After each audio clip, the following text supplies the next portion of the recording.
میں نے زندگی میں ایک ہی بات سیکھی ہے کہ انسان کو کوئی چیز کر نہیں ہرا سکتا جب تک وہ خود ہار نہ مان لے۔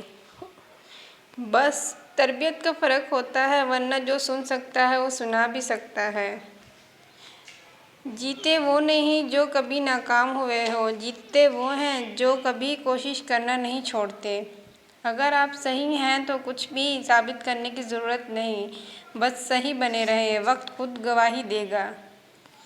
ہم جو کرتے ہیں وہ کبھی بھی ہمیں غلط نہیں لگتا، ہمیں صرف وہ غلط لگتا ہے جو دوسرے کرتے ہیں۔ کسی کو اتنا مجبور نہیں کرنا چاہیے وہ اپنی خاموشیاں توڑ کر لفظوں سے تمہاری دھجیاں اڑا دے۔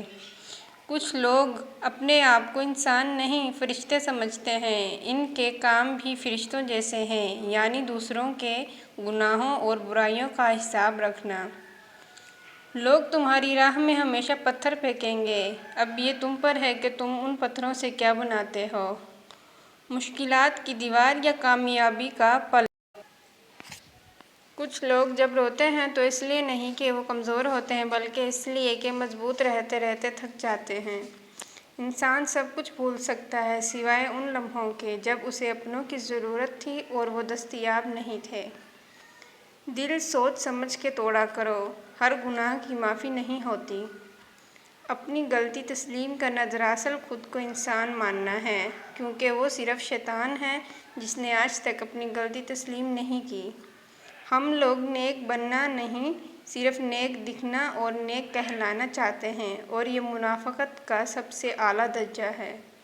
کسی کی تہجد بھی کام نہیں آتی اور کسی کی قضا بھی قبول ہو جاتی ہے، بات ساری نیت کی ہوتی ہے۔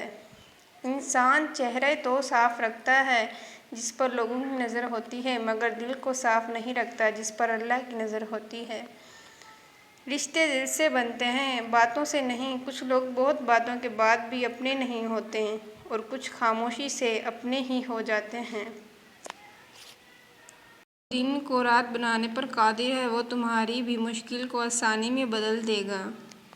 میرے دل کے اطمینان کے لیے اتنا ہی کافی ہے کہ جو کچھ ہوتا ہے اللہ کی رضا سے ہوتا ہے، بندوں کی رضا سے نہیں۔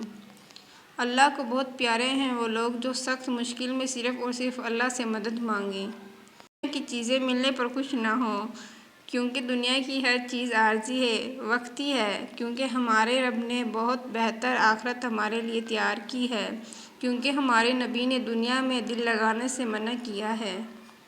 لوگوں کو دعا کے لیے کہنے سے زیادہ بہتر ہے کہ ایسے عمل کرو کہ لوگوں کو دل سے آپ کے لیے دعا نکلے۔ جب تم نماز نہیں پڑھتے تو یہ مت سمجھو کہ وقت نہیں ملا، بلکہ یہ سوچو کہ تم سے ایسی کون سی خطا ہوئی ہے جس کی وجہ سے اللہ تعالیٰ نے تمہیں اپنے سامنے کھڑا ہونے پسند ہی نہیں کیا۔ نماز کو مت چھوڑو، زندگی کی ساری برکت اسی میں ہے۔ اللہ کی حد توڑنے پر اللہ کچھ نہیں کہتا، مگر وہی حد آپ کو ہی بے حد بے انتہا توڑ دیتی ہے، اور پھر رب ہی ہوتا ہے جس سے رجوع کرنے پر آپ کو جوڑا جاتا ہے، اور تم رب سے بڑھ کر اپنی کسی کو نہیں پاؤ گے۔